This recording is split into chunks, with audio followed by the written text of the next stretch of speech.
What's up, everybody? Okay, we are live. Welcome, welcome, welcome. Happy New Year. Great to have you. Hope you're having a great start to the new year. I know I am. Everything's going awesome here. We've got tons of projects that we're working on, all kinds of great stuff. So I hope you guys are doing well as well.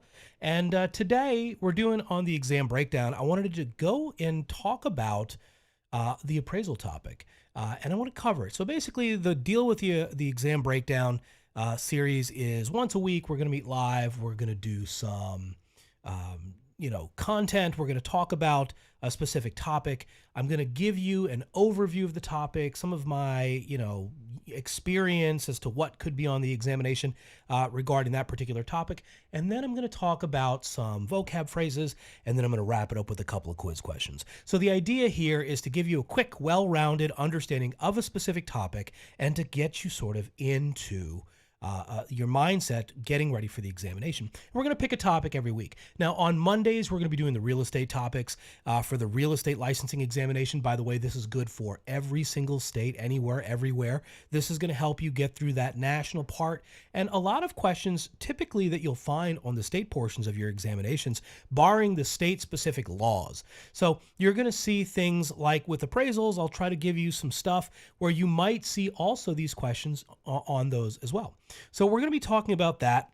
We're going to be talking about sort of how it works. And then on Wednesdays, we're going to be doing the nationwide mortgage licensing content, and we're going to be covering that stuff on Wednesdays. And the goal for the breakdowns are a quick, succinct, maybe 35 minutes, 40 minutes tops, ish, to kind of get you in during a lunch break, finish this up, do some quick studying, power pack that time, and then get back to it. Don't worry if you don't miss it live, then you'll be able to rewatch the posts later. We're going to go ahead and add them on. So you'll see them, if you miss them now, if you can't do them live, no problem. But if you are live, then you can always reach out, ask us questions.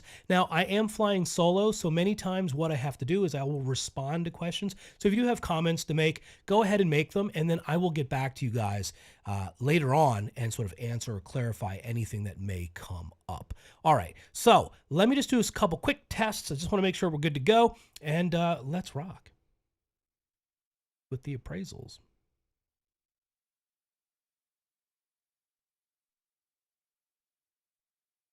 All right, I'm just going to make sure that I up my audio just a smidge, so just give me a second. Let me just do that.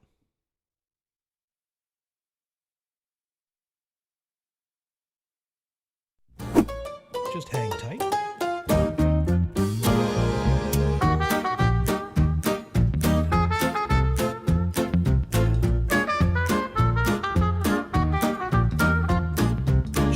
Check.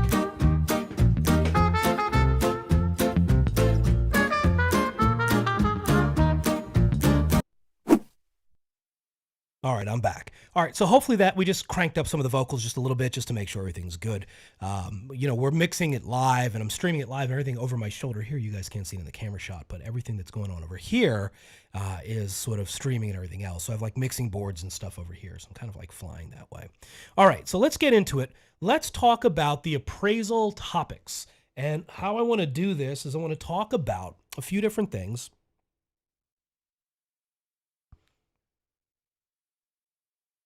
First thing let's do is let's get a baseline together. Sort of what is an appraisal? So let's start from the beginning. An appraisal is an unbiased professional estimate of a property's market value at a specific point in time. Now, it is a professional estimate. It is an opinion of value. So I want you to know something very, very, sort of up front. An appraisal is an opinion.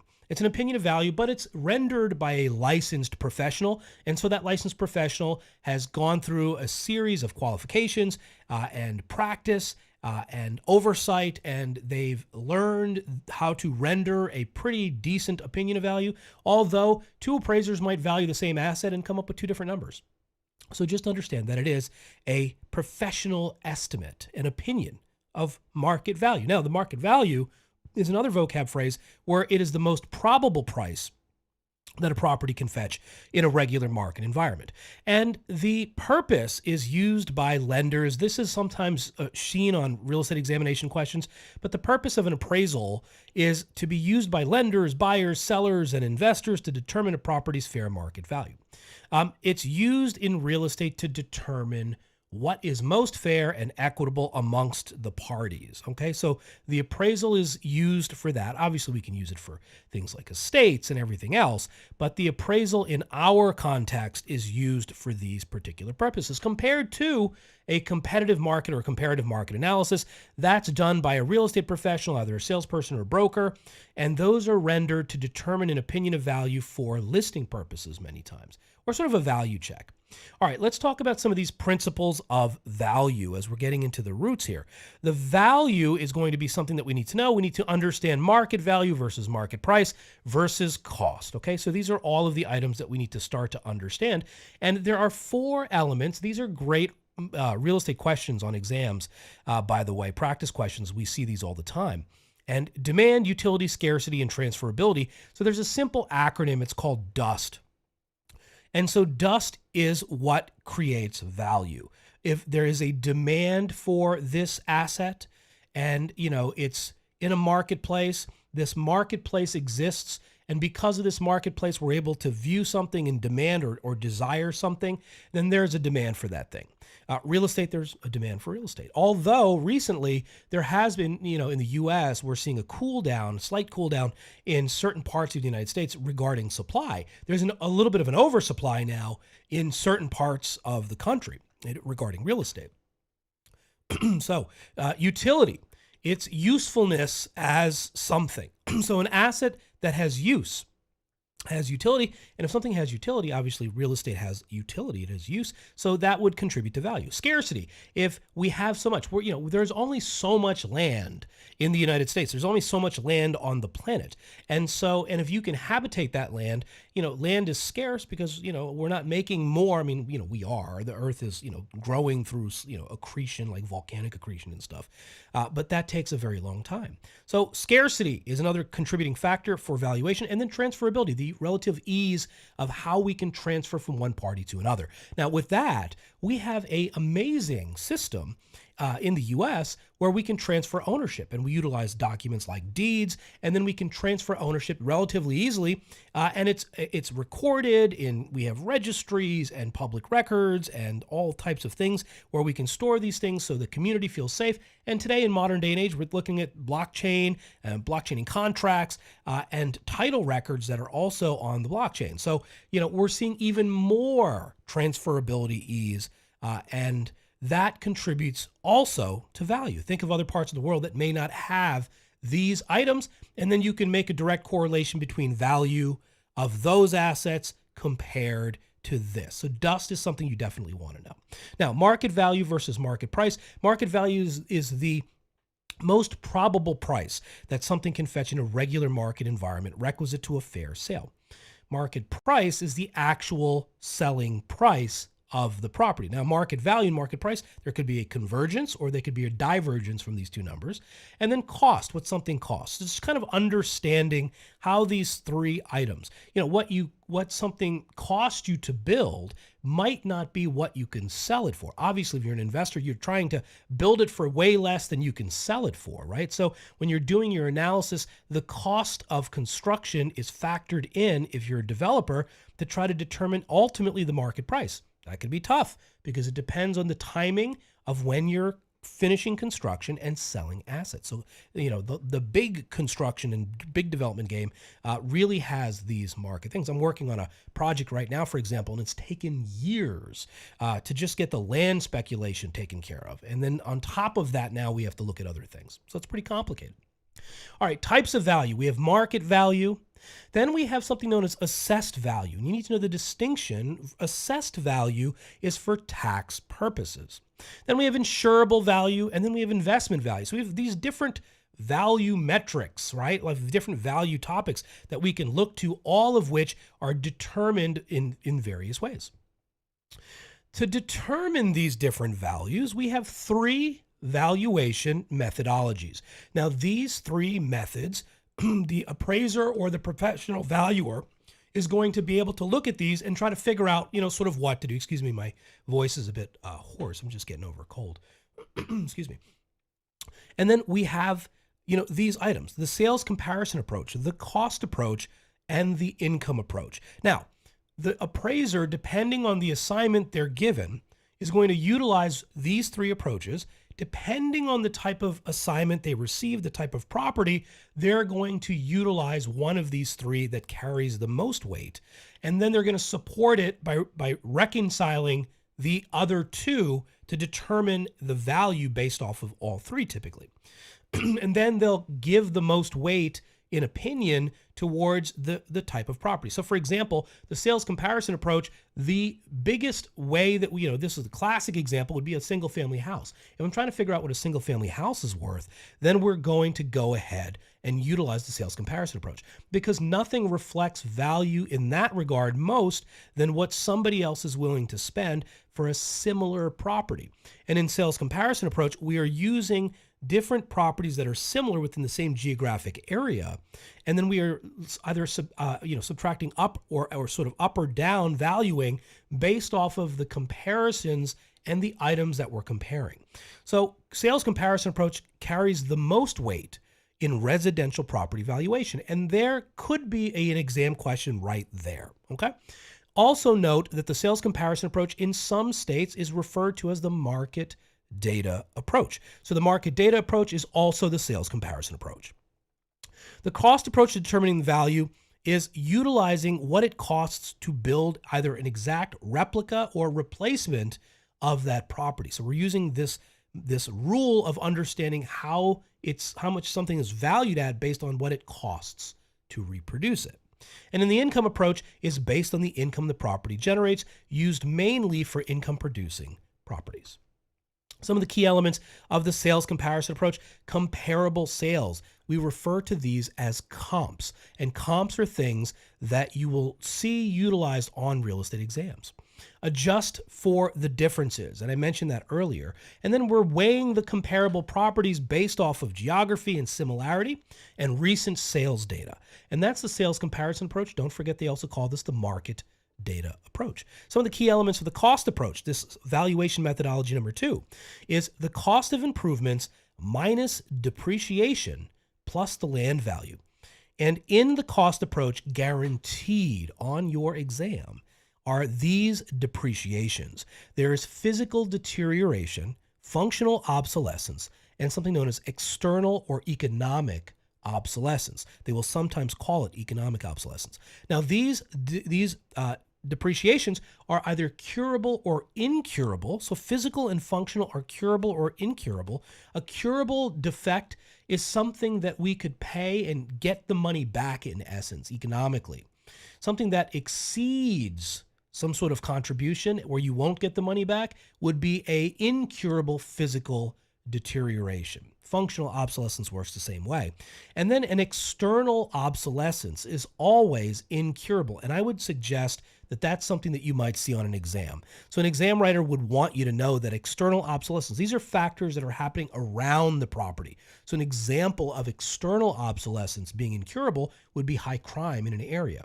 If the area is plagued with high crime, you have this beautiful single family house in the middle of this tough area, well, then it's not going to be worth as much as if the property were located in a better area regarding crime, right? So we call this incurable because the homeowner can't actually do something about the crime, and they can't pick up they could, but they can't pick up their house and just move it to another town, right? So the idea here is the property's valued less because it's suffering from an incurable external obsolescence, something external, an outside force. Income approach, common uses for apartment buildings, commercial properties, etc. We have a couple of different formulas. We have something known as the gross rent multiplier. We have something called the net income, operating income, which is determined through the gross income minus operating expenses. And then we have something called the capitalization rate, which is the net operating income divided by the value. Guaranteed, especially for you brokers that are studying for the broker's exam, you are definitely going to see one of these income analysis questions on your exam. So look out for it for sure. Just taking a quick look at an example here. I'm just going to take a quick sip of my tea. Because you know what? Why not? We're live and like it's tea. All right.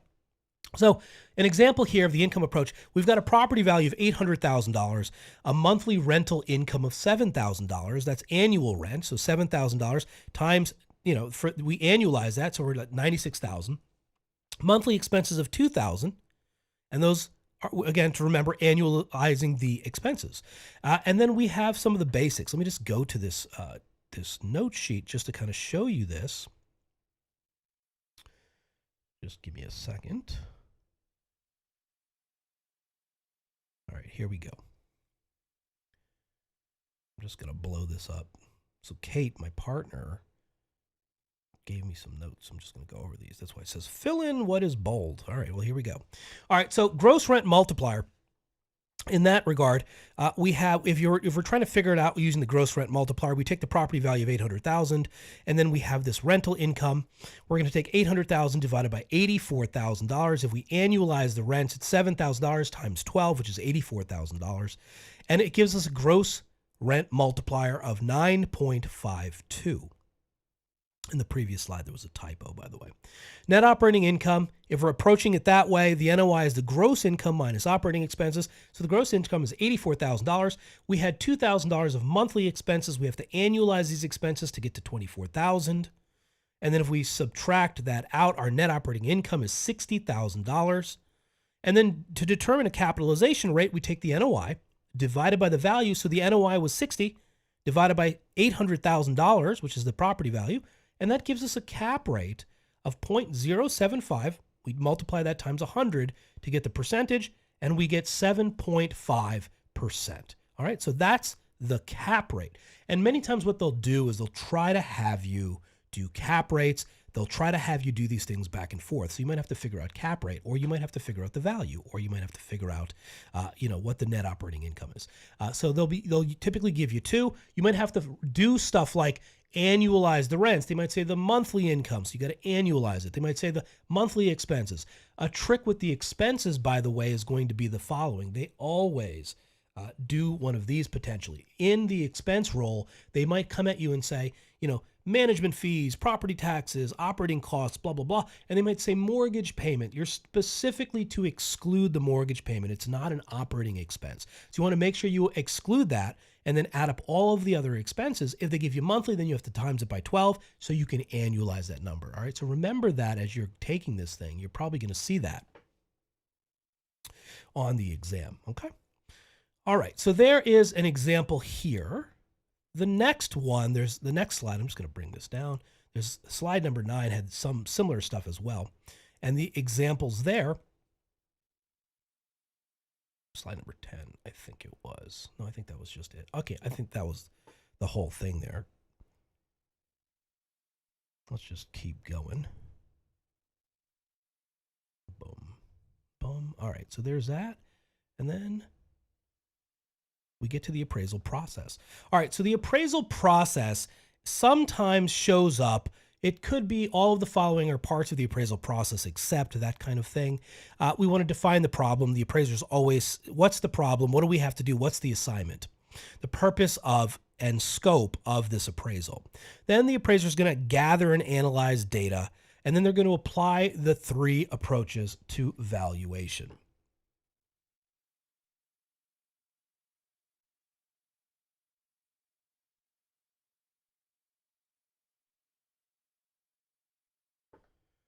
Okay. Then we're going to reconcile values and prepare the appraisal report. The role of the appraiser, remember, is to maintain impartiality. They're to follow these, and these are definitely going to be something that you will be seen as a reference on an exam. It's called USPAP standards. USPAP standards stand for the Uniform Standards of Professional Appraisal Practice. And they have various licenses. You don't need to know the qualifications for the real estate examination, so don't worry about those. But appraisers do have to go through a pretty rigorous training. There's licensed residential appraisers, there's certified residential appraisers, and then there's certified general appraisers. Some of the terminology that you typically see, comps or comparables, adjustments, and the subject property, these are all phrases that the appraiser is going to typically use when we have various things. The subject property is the property being valued. The comparables are also referred to as comps, which are similar properties. And then there's adjustments, adding value up or deducting to account for any differences. In terms of looking at this, who performs what, we have three different opinions of value that are kind of happening in the book that you're studying. And we have the appraisal, which we just kind of went over. Who performs it? A licensed appraiser. That's who performs it. What's the purpose? Again, for lenders, for buys and sells, etc. The licensed impartial opinion of value is the appraisal, right? For estate purposes, probate purposes, etc. A CMA is the competitive or comparative market analysis. And this is performed by real estate professionals. And what ends up happening here is that it's used typically for listing purposes. We're getting a value check. Hey, what's the property worth? I'm considering selling it. And these are considered, competitive market analysis. Another thing that we see is computer generated, valuations known as AVMs, automated valuation models. So if you're on like an email list for like a big real estate company, they're using AVM technology to be able to figure out what your property might be worth and to send you a report based off of what their findings are. And usually that's all computer generated. Sometimes it's very accurate and sometimes it's very, very not accurate. So again, you always want to double check. If you're getting a CMA performed, look at the comparables, question the comps. Why did they pick this versus that? How is this similar? How is this dissimilar, etc. Now, the final one here is called the BPO. The BPO is known as a broker price opinion. And many times in distressed property situations, for example, foreclosures or real estate owned REO by the bank, the asset managers at the bank might reach out to local real estate firms and say, hey, listen, we just need you to drive by the house and give us an opinion of value, a broker price opinion. So for distressed properties, many times you'll see this. The broker drives by, they do it. It's a reduced price. It's not as comprehensive of research work as an appraisal. So it could be, just throwing numbers out there. This might not be accurate where you're at, but it could be, a BPO might cost a bank $75 versus an appraisal, which might be $500, right? So there's a significant difference and so why does the asset manager want it? They just want to make sure they get a value check to make sure they kind of are in the range when they're negotiating to try to offload some of these properties that were distressed. And those are the process. Now, the process for all of these is very, very similar. You're kind of trying to figure out what the assignment is, then you're gathering the data necessary to render your opinion of value, and then you're going ahead and swinging for it, right? So that's sort of how this whole thing is done. Some of the factors impacting property value: location, obviously, situs, where it's located, the size and condition of the property, also very important. Market trends, obviously, we're looking at microeconomics as important to the local area. And then we're looking at the macroeconomic pictures, the big pictures. And today, again, we're wrapping in everything from the socioeconomic and political environments to the way that the banking industry is running, to regulation and deregulation, to standard economics and all these other factors. So we're looking at macro, and then we're looking at these micro issues as well. And then we're looking at, economic factors in terms of the local market, also very, very important compared. Again, interest rates, for example, are a huge determining factor for a lot of buyers when it comes down to it, and a lot of investors, based off of what the cost of capital happens to be and their motivation and appetite for risk when it comes down to investing. So all of these things play into impacting property valuations. What do you do if the appraiser comes in low? You could talk about additional comparables. Like I said, many times an appraiser may just pick the wrong comps when they're looking at recent sales data. They could request a second appraisal, and we could negotiate with the buyer and seller in the event that two parties bring in two different appraisals. Where's the valuation? Obviously, the seller wants to go with the highest one and the buyer wants to go with the lowest one, right? So like, again, it has to it makes sense. And in today's day and age, many people don't squabble too much about it. The appraisal world is pretty consistent when it comes down to it in terms of data that they're utilizing to be able to figure out value. But anomalies happen, and this happens all the time. Okay? Excellent. All right. That's just an overview of the appraisals. And the next thing I want to do is I want to get us into some vocab phrases. But before we do that, I'm going to take a quick break. And then when we come back from our break, we're going to get into this, and I'll see you guys in just a few minutes. Okie dokie. We're back. Let's do this. Let's do some vocab phrases and check these out. Again, I'm trying to give you my 2 cents worth of stuff when we're kind of going through this. I'm just going to pop in for a second, and then if it covers some of the language, then I'll jump out again. All right, market value is the first one here.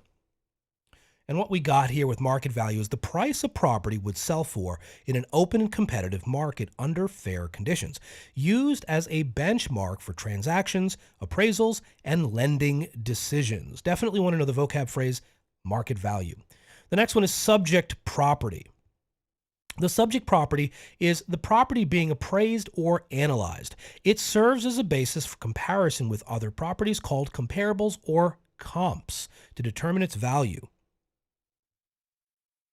The next one is comparable properties or comps. Recently sold properties similar in location, size, and feature to the subject property, used to estimate the value of the subject property in the sales comparison approach. Remember, the sales comparison approach is also referred to as the market data approach. Depreciation.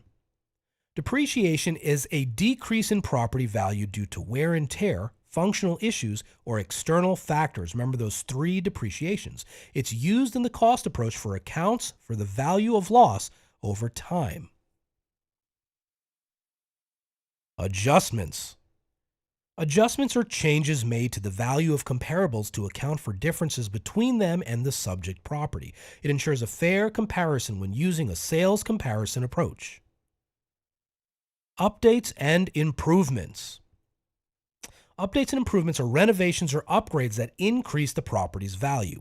Updates and improvements are considered when appraising and comparing properties to reflect current market values.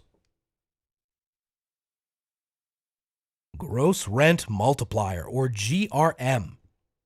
The GRM is price divided by gross annual rent. Pretty simple. We use it as a quick estimate of a property's value based on its rental income. You will definitely probably have to calculate this. Definitely, probably. All right, net operating income. The gross income minus the operating expenses. Don't forget, a mortgage payment is not an operating expense. They like to fool you on that. Purposes that reflect a property's profitability before debt service or taxes. Remember, debt service is the mortgage payment. Capitalization rate. Sometimes they'll refer to this as simply the cap rate. The cap rate is the net operating income divided by property value. The purpose of the cap rate is to measure the return on an investment based on the income relative to value.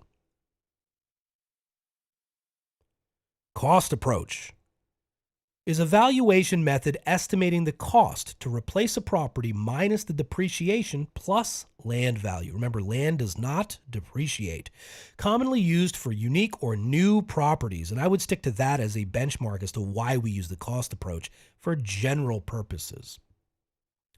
Sales comparison approach is an appraisal method comparing a property to recently sold similar properties known as comps, commonly used for residential properties. This one carries the most weight in residential property valuation.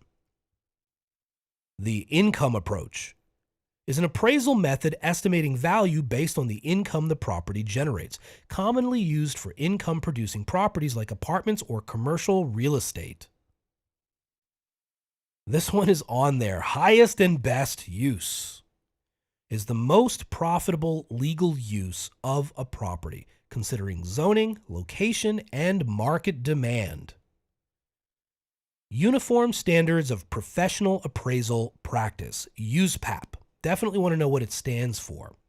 USPAP is a set of nationally recognized ethical and performance standards that appraisers must follow when performing property valuations. USPAP ensures that appraisals are accurate, consistent, and unbiased, protecting both the public and stakeholders such as lenders, buyers, sellers, and the courts who rely on appraisers' work. Assessed value. The assessed value is a property's value determined by the local tax assessor for property tax purposes. Investment value is the value of a property to a specific investor based on the individual's needs, financial goals, and unique circumstances. It reflects what a property is worth to an individual or entity, considering factors like desired returns, tax benefits, intended use, and financing options, rather than its general market value. Insurable value. The insurable value is the cost to replace or repair a property for insurance purposes, excluding land valuation. Obsolescence is a loss of property value due to an outdated feature, functional obsolescence, or an external market condition such as external obsolescence. Broker price opinion is a less formal property valuation performed by a broker or agent, often for foreclosures or short sales. It provides a quick estimate of value without the expense of an appraisal. Comparative market analysis, or CMA, sometimes they'll call this a competitive market analysis, by the way, is an estimate of a property's value based on comparable properties performed by a real estate agent or broker. The point here is it helps the seller set a listing price or buyers determine an offering price. Appraisal is a detailed, unbiased estimate of a property's market value performed by a licensed appraiser used for mortgage loans, legal disputes, or insurance purposes. All right. So there was your vocab phrases. Let's do a quick, 1 minute break so I can just grab the questions, and then I'll be right back with you in just a few.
All right, y'all, we are back. Let's get into these questions. What I want to do here is I want to cover some of these questions, and then we will be able to wrap up the session.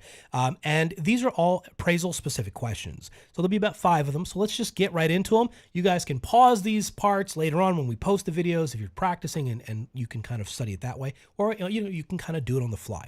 All right, so here we go. Question number 1. What is the primary role of an appraisal in real estate? Letter A, to value property for lending purposes. Letter B, to value property for taxation purposes. Letter C, to facilitate market growth and allow developers to erect properties. Letter D, to compare on-market listing valuations.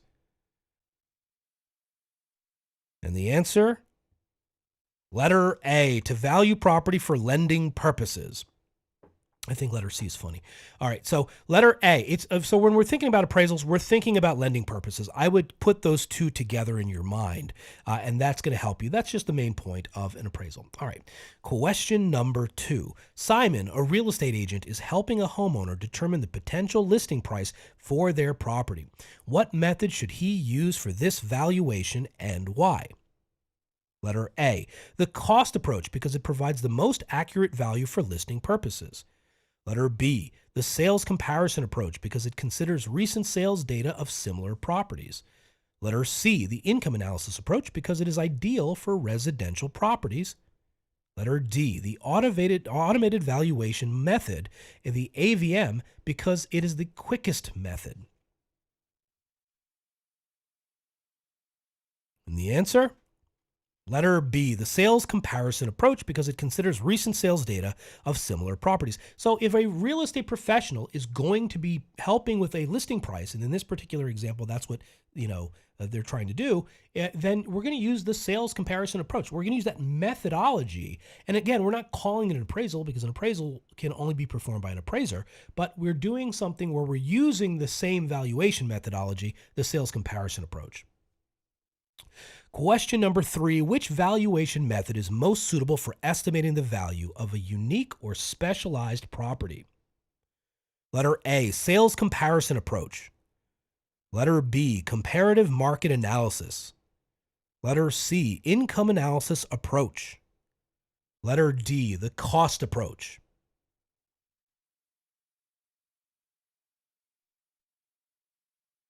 And the answer is letter D, the cost approach. So anytime you see unique or specialized properties, something like that, unique properties, hard to compare to other things, then we're going to go to the cost approach.